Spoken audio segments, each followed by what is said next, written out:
یہ ماتم حسین کا ہے، یہ ماتم حسین کا ہے، یہ ماتم حسین کا ہے، یہ ماتم حسین کا ہے۔ یہ غم ایک ماں کی دعا ہے، یہ غم روکے نہ رکے گا، جلے گی شمع سے شمع، سفر یہ جاری رہے گا، تیرا غم میری زندگی، اعوذ باللہ من الشیطان الرجیم، بسم اللہ الرحمن الرحیم۔ پناہ مانگتا ہوں اللہ کی شیطان مردود سے۔ شروع کرتا ہوں اللہ کے نام سے جو بڑا مہربان اور مسلسل رحم کرنے والا ہے۔ پاک ہے وہ ذات جو بے طلب عطا کرتا ہے، جو بے حساب دیتا ہے، جس کی عطا کو کوئی روک سکتا نہیں، جس کے فیصلے کو کوئی ٹوک سکتا نہیں۔ اے رب ذوالجلال، تیری عزت و جلال کی قسم، تو لائق عبادت ہے، حمد کرنا تیری بڑی سعادت ہے۔ قائم ٹی وی کراچی سے آپ کا میزبان اقبال حیدر ندیم پروگرام درخشاں ستارے کے ساتھ حاضر خدمت ہے اور سلام عرض کرتا ہے۔ آج یہ اس سلسلے کا پہلا پروگرام ہے۔ ناظرین کرام، اس پروگرام میں ہم کربلا کے ان شہیدوں کا تذکرہ کریں گے جن کا تعلق خاندان بنی ہاشم سے نہیں تھا۔ وہ مختلف قبیلوں کے لوگ تھے جنہوں نے امام علی مقام کی نام پر، ان کی آواز پر لبیک کہا اور کربلا کے تپتے ہوئے صحرا میں اپنی قیمتی جانوں کا نذرانہ پیش کر کے اسلام کو ہمیشہ کے لیے سرخرو کر دیا۔ ہوا کے دوش پہ روشن ہیں کربلا کے چراغ، ہوا بجھا نہ سکے گی کبھی عزا کے چراغ۔ حسین نے شب عاشور اپنی حکمت سے خدا کے دین کو روشن کیا بجھا کے چراغ۔ آج ہم کربلا کے اس جانثار کا تذکرہ کریں گے، بات چیت کریں گے، جن کا نام جناب ابو ثمامہ ساعدی ہے۔ آپ کا کس قبیلے سے تعلق تھا، آپ کس خاندان سے تعلق رکھتے تھے، آپ کی سیرت، آپ کا کردار، آپ کی شخصیت کے مختلف پہلوؤں پر آج ہم گفتگو کریں گے۔ اس وقت ہمارے درمیان ملک پاکستان کے معروف عالم دین، بے شمار کتابوں کے خالق، جنہیں حکومت پاکستان نے ستارہ امتیاز سے نوازا، جناب علامہ رضی جعفر نقوی صاحب تشریف رکھتے ہیں۔ ہم آپ کے شکر گزار ہیں علامہ صاحب، آپ خیریت سے ہیں؟ جزاک اللہ، السلام علیکم۔ سلامت رہیے۔ وعلیکم السلام۔ قبلہ ابو ثمامہ ساعدی امام حسین کے ان جانثار ساتھیوں میں سے ہیں جنہوں نے کربلا میں اپنی جان کا نذرانہ پیش کیا۔ آپ کا کس خاندان سے تعلق تھا، کس قبیلے سے تعلق تھا، اور آپ کس طرح امام علی مقام کے لشکر میں شامل ہوئے اور کس طرح جنگ کی اور پھر آپ نے شہادت نوش فرمائی، اس کے بارے میں ذرا تفصیل سے بتائیں گے۔ اعوذ باللہ السمیع العلیم من الشیطان اللعین الرجیم، بسم اللہ الرحمن الرحیم، الحمد للہ رب العالمین والعاقبۃ للمتقین، والصلاة والسلام علی سیدنا و نبینا بالقاسم محمد وآلہ الطیبین الطاہرین المعصومین واللعنۃ علی اعدائہم اجمعین۔ اما بعد، فقد قال اللہ سبحانہ وتعالی فی محکم کتابہ الکریم وقولہ الحق، بسم اللہ الرحمن الرحیم، من المؤمنین رجال صدقوا ما عہدوا اللہ علیہ۔ قرآن مجید میں خالق دو جہاں کا ارشاد ہے کہ لوگوں میں سے کچھ ایسے افراد بھی ہیں، ایسے مومنین بھی ہیں جنہوں نے جو اللہ سے عہد و پیمان کیا تھا اس کو پورا کیا۔ کربلا کے درخشندہ ستارے، آپ نے عنوان بھی بہت اچھا تجویز کیا ہے، اور قائم ٹی وی کے زیر اہتمام یہ پروگرام دنیا میں نشر ہو رہا ہے۔ کربلا کے سارے ستارے درخشاں ہیں۔ بے شک۔ امام ہاشم حضرت علی رضا علیہ السلام کا ارشاد ہے کہ کربلا میں میرے جد امام مظلوم کے ساتھ جو لوگ تھے، روئے زمین پر ان کی کوئی مثال نہیں ہے۔ ان میں ایک معروف نام جناب ابو ثمامہ ساعدی کا ہے۔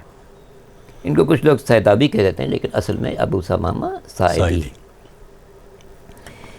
یہ انتہائی جلیل القدر شخصیت اور بزرگ شخصیت، مولائے کائنات امیر المومنین علی بن ابی طالب علیہ السلام کے ساتھ ساری جنگوں میں شریک رہے، جمل میں، نہروان میں، صفین میں، اور بہترین کارنامے انجام دیے، بہترین شجاعت کے پیکر تھے وہ۔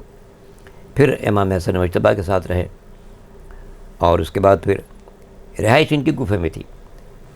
یہ اتفاق ہے کہ کربلا کے میدان میں جو لوگ امام حسین کے ساتھ تھے ان کی بھی اکثریت کوفے سے تعلق رکھتی تھی، جی اور جو دشمن کی طرف سے آئے تھے وہ ان کی بھی اکثریت کوفے سے تعلق رکھتی تھی۔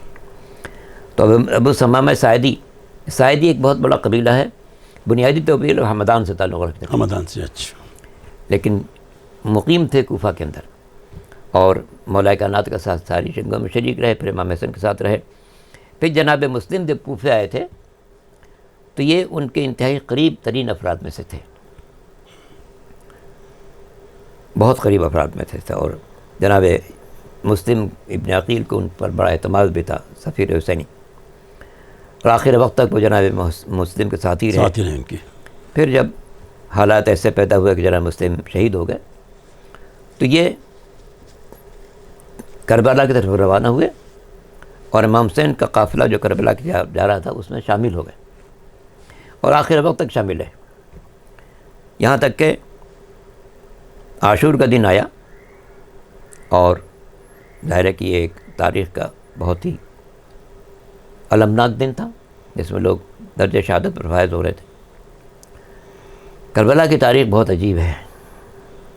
جس وقت امام مظلوم نے نماز صبح ادا کی ہے، ابھی امام کی نماز تمام نہیں ہوئی تھی کہ دشمن کی طرف سے کم از کم 10,000 تیر آئے، 10,000 تیر آئے، جس سے اسی صف کے اندر بکثرت لوگ شہید بھی ہو گئے۔ ظاہر سب نماز روف تھے، اور قدرت تیروں کی بارش ہو گئی۔ باقی جو افراد بچے انہیں نے پھر اپنی درجہ بدرجہ شہادت پیش کی، یہاں تک کہ ظہر کا وقت آیا۔ جب ظہر کا وقت آیا ہے تو یہ ابو ثمامہ ساعدی ہی تھے جنہوں نے امام عالی مقام سے گزارش کی تھی کہ مولا یہ ہماری زندگی کا آخری دن ہے، اور ہم تھوڑی دیر میں شہید ہو کر آپ کے نانا کی خدمت میں پہنچیں گے، ہماری تمنا ہے کہ زندگی کے آخری کی نماز آپ کی اقتدا میں ادا کریں۔ اچھا، ظہر کا وقت آ چکا ہے، جی جی، ہماری تمنا ہے کہ ہم زندگی کی آخری نماز بھی آپ کے اقتدا میں ادا کریں، تاکہ جب شہید ہو کر آپ کے نانا کی خدمت میں پہنچے تو کہہ سکیں ابھی آپ کے نماز کے پیچھے نماز پڑھ کے آ رہے ہیں۔ اس سے ایک بات اور ثابت ہوتی ہے کہ امام مظلوم کے ساتھ کربلا میں جو لوگ بھی تھے وہ انتہائی متقی، پرہیزگار، اول وقت نماز کے شائقین۔ ماشاء اللہ۔ ہمیں تعجب ہوتا ہے کہ جب ہم بعض ایسے افراد کو، ایسے جوانوں کو دیکھتے ہیں جو کربلا کے لیے، عزاداری کے لیے اپنی جان قربانے کو کرنے کو تیار، مگر واجبات دینی اور نماز سے ان کی غفلت غیر معمولی ہوتی ہے۔ بہت سے مقامات پر آپ دیکھیں گے رات بھر ماتم کریں گے، جی جی، اذان سے پہلے سو جائیں گے۔ یہ ہمارے یہاں کچھ ہو گیا سلسلہ۔ یہ در حقیقت یہ حسین سے وفا نہیں ہے۔ یہ بات یاد رکھنے کی ہے کہ امام عالی مقام کی ساری قربانی دین کے لیے تھی، بے شک۔ اس سے جو دین کا وفادار ہے وہی حسین کا وفادار ہے، اور جو دین کا وفادار نہیں وہ حسین کا وفادار نہیں ہو سکتا۔ بالکل صحیح بات ہے۔ تو کربلا کے ساتھیوں میں نماز کا اتنا اشتیاق کہ بھرپور جنگ ہو رہی ہے، اور چاہتے یہ ہیں کہ نماز باجماعت ادا کریں۔ جبکہ ایسے موقع پہ انسان گھبرایا ہوا ہوتا ہے، گھبرایا ہوتا ہے، کیا جلدی سے پڑھ کے لاشوں پر لاشیں گر رہی ہے، فلاں شہید ہو گیا، فلاں شہید ہو گیا، فلاں شہید ہو گیا، اور ہر طرح سے تیروں کی بارش ہو رہی ہے، اور اس میں درخواست کریں کہ ہم چاہتے ہیں کہ زندگی کی آخری نماز آپ کے پیچھے ادا کریں۔ سچ کہا ہے مسعود رضا خاکی نے، نماز سے بشریت عروج پاتی ہے، نماز عبد کو معبود سے ملاتی ہے۔ تو جناب ابو ثمامہ ساعدی نے امام کی خدمت میں گزارش کی کہ مولا ھذا اول وقت صلاۃ، نماز کا اول وقت آ چکا ہے، ہم آپ چاہتے ہیں کہ زندگی کی آخری نماز آپ کی اقتدا میں پڑھیں تاکہ آپ کے نانا کی خدمت میں عرض کر سکیں کہ ابھی آپ کی نواسے کے پیچھے نماز پڑھ کے آ رہے ہیں۔ امام نے ان کو دعائے خیر دی اور کہا قد ذکرت الصلاۃ، تم نماز کو یاد رکھا، جعلک اللہ من المصلین، تمہیں اللہ تعالیٰ نمازی میں شمار کرے۔ پھر امام عالی مقام نے اپنے ایک ساتھی کو بھیجا، دشمن سے کہا بھائی تھوڑی دیر کے لیے تیر بارانی روک دے تاکہ نماز کر لیں، سکون سے نماز پڑھ سکے، لیکن دشمن کی طرف سے اس کا موقع نہیں دیا گیا۔ تو امام نے جو نماز عطا کی ہے وہ تیروں کی بارش میں عطا کی، اللہ، اور امام کے دو ساتھی دونوں طرف کھڑے ہو گئے، اور ان کا عالم یہ تھا کہ تیر آتا تھا تو دوڑ کر اپنے سینے پہ لے لیا کرتے تھے تاکہ امام تک کوئی نہ پہنچنے پائے۔ تو اب ابو ثمامہ ساعدی کو اس شرف حاصل ہے کہ مولا کائنات کے دور میں ان کے ساتھ ساری جنگوں میں شریک رہے. امام حسن مجتبیٰ علیہ السلام جب تک کوفے میں تھے ان کے ساتھ رہے. پھر جناب مسلم آئے تو ان کے ساتھ رہے. پھر جناب مسلم شہید ہو گئے تو امام حسین کے ساتھ شامل ہوئے. اور امام حسین کے ساتھ شامل ہوئے تو چونکہ انتہائی جری انسان تھے.